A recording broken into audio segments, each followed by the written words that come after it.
As the World Tournament was about to begin, it was clear that many of our characters from Metal Fusion were not going to make their way into the World Championships.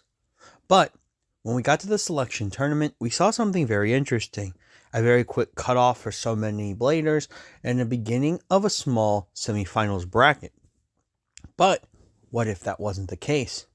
As we can see today, we're going to be focusing on what would have happened if we had a different selection tournament, focusing more on a breakdown of giving other bladers the chance to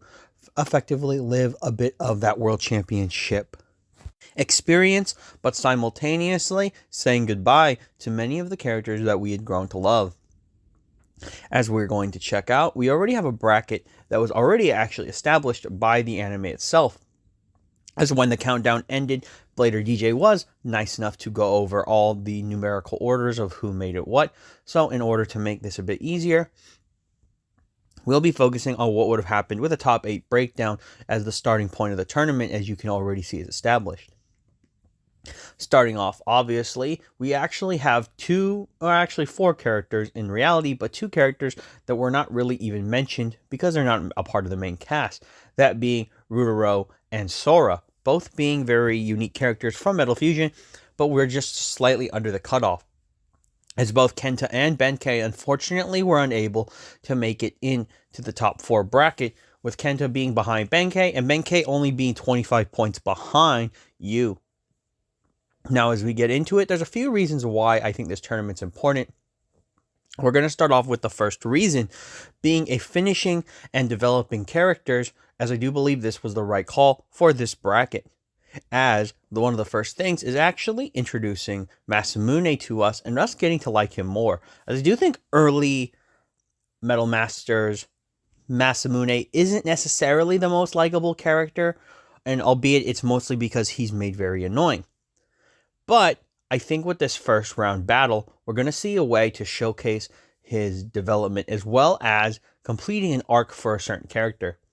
As we would have our first match being Masamune versus Sora.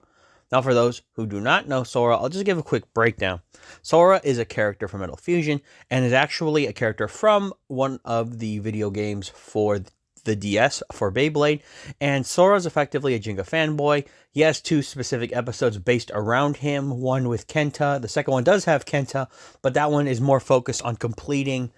Sora's arc in Metal Fusion. But we do know that he was extremely hyped as a blader, but was unfortunately unable to make it into the Battle Bladers tournament. So obviously, with him being in the 8th or the 7th spot, means he was working extremely hard to catch up to many of our, team bladers that we'd been watching ever since the beginning. And in this case, we would start off with Sora proudly claiming himself, obviously, as the apprentice to Jenga, although we know that's not true. And Masamune would be surprised, as Masamune clearly would wonder how come he's never seen this guy while he was chasing Jenga. As obviously, this is important to develop both of them, as Masamune at this point only knows a little bit about the characters and the group dynamic. He doesn't really know everything that's going on. After he's beaten Jenga, he really just feels like he's on top of the world, and he's here for the World Championship because it was happening.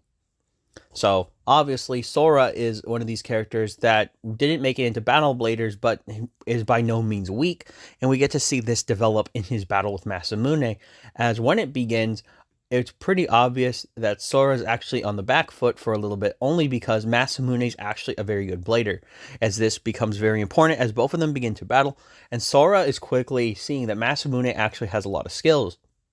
as I do believe this is a perfect way to showcase a possible Cyber or Pegasus and Storm Pegasus versus Race Striker battle, which obviously never happened, but because Cyber is very similar but different to Storm Pegasus, this is where everything changes up against Masamune. As Masamune and Striker would have the advantage for a while, it was Sora on the back foot, it would be okay, as Sora would eventually come to his realization that all of his training he's done up until this point is so that he can now get into the world and showcase himself to his friends and to his inspiration in Jenga, which would lead him to be gaining more confidence, as he would take the battle back in his favor. As one thing that was very important about Cyber Pegasus was that it had a lot of untapped power, and I believe this is where this is starting to show with the results of Sora's training as he pushes back Masamune, which, funny enough, we do know went through his own training session to beat Galaxy Pegasus, but this is the case where he's starting to realize that that strategy is different, as Cyber Pegasus is completely different from Galaxy Pegasus. As we would finally move into a situation where Masamune was forced to be on the back end, as his declarations of being number one would clash with Sora, as Sora would tell him that just because he was able to prove himself in different battles by attacking Subasa and Yu, and also claiming that he's strong, it doesn't mean anything in the face of someone who's Jinga's apprentice. This is obviously where we would get a moment where, on his back foot, Masamune would mention that he actually defeated Jinga in a battle, which would make Sora very angry, as he said that's impossible. This leading to Masamune having to go on the defense immediately, as Cyber Pegasus would completely start to bombard Striker with attack after attack, showing that Masamune does have more than just attack in his arsenal, forcing himself to go on the defense against Cyber Pegasus and its strength. This would all culminate with Sora saying that if he's going to prove that he could beat Jinga, then he's going to have to do it now, as we would see a very familiar look as Cyber Pegasus would unleash more of its power in its famous secondary special move in OV Drive. As it would power up, Sora would look menacingly with his energy revving around him. If Masamune was going to prove himself, he's going to have to do it now, as Sora and Cyber Pegasus were ready, as they would charge in. This would inflame something in Masamune, as he wouldn't understand what he needs to do, calling forth Striker to charge up its energy, and ultimately with a clash of his own usage of a special move, albeit not fully completed, in what would be the basal form for Lightning Sword Flash. As with both clashing, an amazing spectacle would be left on the battlefield. As when the smoke cleared, Striker would barely be left spinning very slowly in the stadium. However, for Cyber Pegasus, it was in a sleep out, using all of its energy in that final clash. As Sora would lose, it would be sad, but understandable that by only a little bit of a difference was Masamune able to beat him, and it wasn't by much, as this would be the last time we would see Sora, at least in a speaking and participating role in the show. It would at least cap off with him showing that he is still gaining stronger, and he was so close to making it to the World Championship that it was on the tip of his tongue. As Masamune would also learn here that just because he beat Jinga doesn't mean anything when it comes to battling other bladers, as someone might come around and easily knock him off, as being the number one blader doesn't mean that he's unbeatable, and opponents will always come. As we move into our next battle of the top 8, we have Kenta taking on Yu, as this one is actually very interesting in the fact that I do believe that in order to make this tournament a bit more personal, this battle would be the one that really showcases it. As we do know that Kenta and Yu both have a very close relationship with each other after everything that happened with Battle Bladers and the whole situation of Metal Fusion, this would be sad. As I think one thing that'd be interesting here is that Yu would be uncharacteristically sad, something that he's obviously not known for. He's always known for being a happy little, young kid. And in this case, he would be very sad because he knows that he has to go through Kenta in order to advance into the top 4. And he doesn't want to do that because Kenta is one of his closest friends. As Yu would be very sad, we'd see a shot of Yu just simply standing there, wondering what he's going to do. As we would also see a shot out of Kenta, who's outside the arena at this time, who's thinking in the small wooded area around, wondering what he's going to do. As Sagittario would be simply spinning around him, it was clear that Kenta was also suffering from the same situation, wondering who and how he could beat Yu, but more importantly, beating Yu means that Yu can't go to the World Championships with him, which would also sadden him. As like I said, both are friends, and this would be a crippling thing for both of them to deal with. But later on, we would see that both of them would meet up with each other about to talk. However, they'd be interrupted by Kenta and Benkei. As Masamune would also enter this conversation, it was clear that none of them were going to be able to speak to each other, whether it was Yu and Kenta, or even Benkei, Kenta, and Yu. As Masamune was obviously proudly declaring that whoever wins in their match would obviously lose to him because he's a big mouth in that aspect. Kenta would simply shrug, as Yu would also just simply accept the fact that they're going to have to battle in this sense. As with the battle commencing in the arena, as it would probably cut to this point, You and Kenta's battle would be interesting, as unceremoniously as it begins, the only one who seems to have their head wrapped around it right is Kenta, as Kenta's giving it his all to battle you, but you isn't focused, as Yu's staring off, he's distracted, he's not paying attention to the battle in front of him, and that's actually leading to some interesting situations, where when he tries to, Kenta actually closes the distance to stop Libra from using any of its moves with Sagittario. As it would try to use its Sonic Buster, all of a sudden, Kenta would use Sagittario to fling it into the air so it can't touch the ground. Then, when Libra tries to use its Sonic Waves, Sagittario would attack from above, dodging the blast, keeping Libra from using any of its techniques. As it was obvious, with Yu finally making a realization, Kenta was actually giving everything he had to beat him.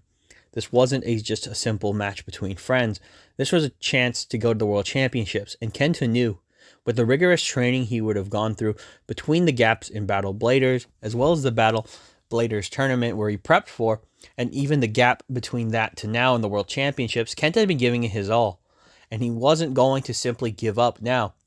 As in order to make it to the World Championships, he's going to have to go through Yu, as this would light a spark in Yu, as both of them are friends, but both of them understand if they want this, they're going to have to battle. And this would change the battle dynamic altogether, as Yu would find a spark of energy in himself and finally rally, as both sides would see their special moves clash, with Inferno Blast finally going up from Yu, but Kenta actually having a slight counter. Taking a book out of Subasa's book, we would have Kenta tell Sagittario to go into its Flame Claw, but jumping into the air, as by using the Flame Claw to cut through the sonic energy created by Libra, Sagittario would land directly on top of Libra, causing a distortion energy, very similar to what Eagle can do. As the battle would continue with the attack losing its stability, effectively what would happen is both bases would give it their all, with an explosion ringing into the arena when the climax had been reached, with this resulting in two very unique but different situations, with a sleep out for Libra in the arena, but a stadium out for Sagittario. And by the rules of the tournament, because stadium outs overrule the sleep outs, Sagittario is technically considered the loser here, and Kenta does lose to Yu. However, Yu is shocked, as Kenta was able to actually beat the Inferno Blast, and would give a little bit of a nugget of information to Masamune, who was already wondering how he would beat either of them. But this battle doesn't end on a sour note, as with Kenta collecting Sagittario and Yu collecting Libra, both would embrace in a nice hug, showing that there was no hard feelings, as both understood what they had to do, and both were stronger in their bonds than ever before.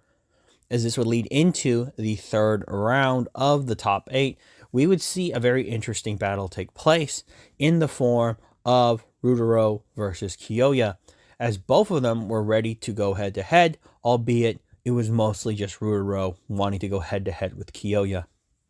Now, this battle takes place in a very interesting way, as this is more of a saying goodbye part to Rudo and many of the Metal Fusion Dark Nebula characters, and more of a way to segue toward what Kyoya's goal is. As clearly Rudo would step up, and the first thing that he would claim is that he is different than he was before, claiming that he was able to get so far into the selection tournament and to prove to the world that he's a great blader, thanks to his realization that he had made such big mistakes like so many of the Dark Nebula bladers had, by siding with the Dark Nebula during the Battle Bladers saga. This would lead to Rudo making a proud declaration that he had seen the future, but he was determined to break it no matter what it was. And in this case, this was interesting, as we know what Rudo's gimmick is. He sees the future, all this stuff, but to a character like Kyoya, he could care less, as all Kyoya would do is stare at him and just, tell him his typical, "Oh yeah? Well then show me." As we would see a quick montage of Rudo seeing the future once again with his gimmick, recognizing that he had seen what was going to happen today. However, whatever it was, he said he was going to try and break it, which is unusual, as Rudo usually sides with the future, whatever it brings. As the battle would commence between the two, it was clear that there was something uniquely different about Kyoya this time. Unlike his normal vigor of just going after his opponent, Leon simply just takes all the attacks from Thermal Pisces. As Pisces begins to attack it constantly, Kyoya simply does nothing but close his eyes and relax, unusual for someone like him that usually rips his opponents apart. As Pisces delivered blow after blow, it was clear that Leon wasn't going to attack, as unless Kyoya told it to, it wasn't going to move. This would inflame Rudo, as Rudo would tell Kyoya if he's not going to attack, that's fine, but don't expect him to not do it, as Rudo would show off some of his new strength, shocking everyone that he had actually gotten this strong in the matter of time after Battle Bladers, as all of a sudden, Pisces would begin to attack Leon so vigorously that many were surprised that this was the same Blader from that time. As Rudo would charge up his special abilities, he would finally decide that it was time to show Kyoya what he was talking about, as he would put him through the Distortion Drive, Pisces' special move.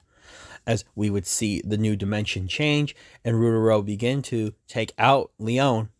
we would actually see something different, as Kyoya, with his eyes still closed, would say that this isn't really what he wants, as we would see a flashback to earlier on in the tournament when the top 8 were standing next to each other as the pairings went up, as Subasa was trying to talk to Kyoya, seeing how he was doing and congratulating him for how many points he had won.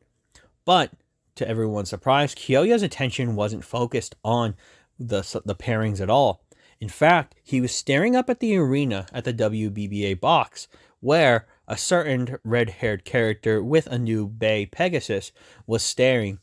as it was clear to know what the intentions were that Kyoya was focused on, even more so than winning the selection tournament.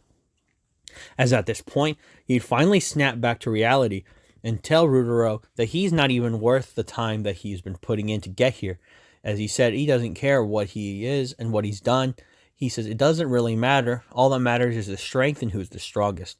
As Kyoya would finally call for Leon, Leon would react. As probably in a matter of a second, the world's largest tornado, at least seen in this stadium, was ignited immediately, as a massive Lion Gale Force wall, larger than anything ever seen before, even past the last Battle Bladers tournament, launched into the arena. And when the dust was settled, unfortunately for Rudo, Pisces was in a stadium out. As Kyoya would proudly declare that actually wasn't half bad, but it wasn't enough to defeat him. And with Rudo having his fan out, but finally closing it with a smile,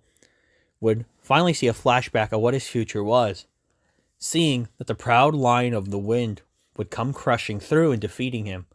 As Rudo would say that as much as Jinga had inspired so many other Bladers, he tried his best to break the future as Jinga did against El Drago, but sometimes it's clear that destiny and fate just have to roll the way that they need to, as this future couldn't be changed, but Rudo as a character felt complete, because he had been trying his best. Now we move into the final battle of the top 8, one that I think would have to be very important in order to explain future applications for multiple characters and keeping the arc consistent. This being Benkei versus Subasa, as this battle is very interesting because it has happened a few times, but this one has the most weight on it compared to all the others.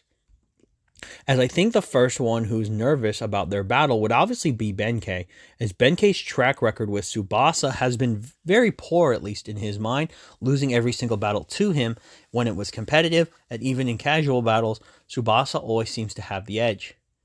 But for Benkei, this isn't the case, as this is a different situation, that if he wants to go to the World Championships, more importantly, if he wants to face Kyoya again, he has no choice but to go through Subasa, and this means that Benkei has a new spark lit under him. As Benkei had been training extremely hard post-Battle Bladers, he knows he can do it, and being so short out from the top 4, just barely behind you, makes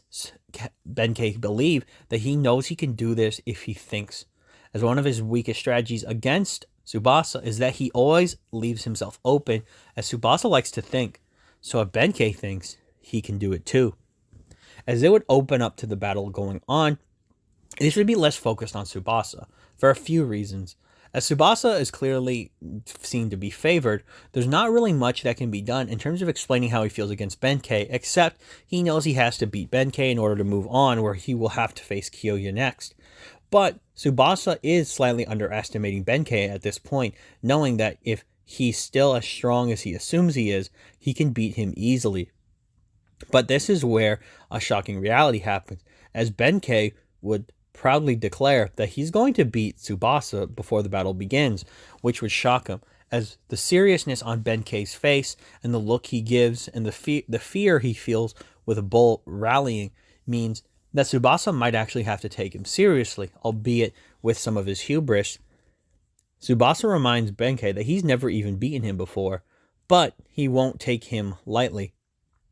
as I do believe this is where the beginning of Dark Subasa starts to creak in, as Subasa, being somewhat worried and starting to doubt himself, thinking, could Benkei actually defeat him, is where it starts to creep in. As the battle would begin, we'd see a very interesting situation, as unlike normal,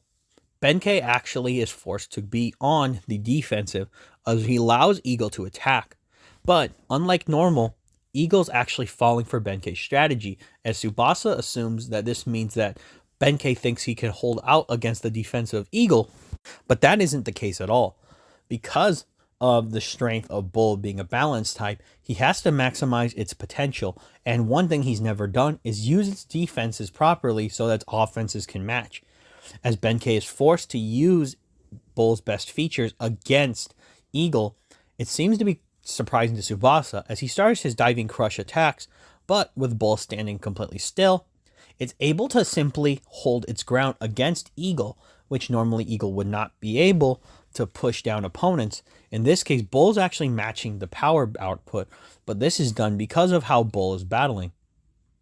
At one point, Eagle gets flung into the air, but instead of it being able to rebound and attack, Bull charges in, catching it before it makes contact with the ground, so forcing Eagle into this bouncing up and down strategy, which is not easy. Subasa, realizing this isn't going to work, decides to go for a different strategy, having Eagle hit the ground and charge right towards Bull, as believing that if Dark Bull at this point is going to have to continue to use this strategy, he has to change it up, deciding it was time to use the counter smash, as this would take off. A new strategy, one devoid but specifically by Benkei, would come into play. This being Dark Bull's Red Horn Uppercut, but done differently, as when the Eagle would come in, as very similar to what's happened with El Drago in many situations, Eagle tries to hold Bull down, which it does succeed in, but knowing how this works, Benkei would rally his strength, telling Bull to do it now, as it would reserve all of its strength and fire it off at full power, using its Red Horn Uppercut even more powerfully to not just knock Eagle away, but to break the counter smash altogether, putting Subasa on the back foot, as when this technique is broken by another Bay, it causes Eagle to lose a lot of stamina. As Eagle would begin to wobble, Benkei would charge, telling Dark Bull to give everything it had, this leading into Dark Bull simply attacking constantly, pushing and pressuring both Subasa and Eagle. As to Subasa's terror, he's actually shocked that he's actually on the back foot, as Eagle is completely being knocked around by Dark Bull. It's clear that Benkei now had the upper hand, albeit him being tired, and for Subasa, the thought of losing finally crossed his mind. As he would begin to say lose in his head, Dark Subasa would finally rear his ugly head with a red eye, telling him that if he's not going to fight, he's going to lose. However, this would lead to a situation that no one was expecting, as when Dark Bull delivers one more Red Horn Uppercut and tries to charge in at Bull, or charge in at Eagle, it happens, as Bull finally loses a lot of its stamina, as it begins to wildly spin. This being the result of the fact that it burned off so much energy in its battle against Eagle, it's now unable to continue this stamina, which now leaves an opening for Subasa, which has finally been able to shrug off that evil voice and charge up the last of his strength, as he would have Eagle jump into the air, and delivering the Metal Wing Smash, it would end the battle, and resulting in Benkei losing, but with Subasa being the one who's truly struggling, as his next match would really take a lot out of him. As this battle would conclude with two things happening. One, Benkei finally solidifying him more as a top threat to even some of the better bladers, but to Subasa, that there was something wrong with him in going forward in the tournament and the World Championships, that he'd have to overcome something he had no idea about, as he was unsure of what that was. As we would move into this final part, this is where Metal Fusion, in my opinion, would end. The biggest reason why Metal Fusion ends here is that unlike most of the other parts of transitioning into Metal Masters, this is where all the Metal Fusion characters that we've known to come in love would finally take their steps out, albeit the ones that are the main characters for Metal Masters and the ones that would be pinnacle towards the future would remain their interesting spots, as this is where Metal Fusion ends and Metal Masters begins. Now, obviously, this is just my way of viewing how the tournament could have taken place and how it could have helped develop a lot of these characters and finish off the arcs created in Metal Fusion for some of these characters, segueing into Metal Masters as the sequel. I hope you guys did like it, and this is obviously where I'm going to end the video. So if you guys have any ideas of what you think a selection tournament should have looked like, let me know down below in the comments. But if you liked my idea of what the tournament was supposed to turn out in terms of the top 8,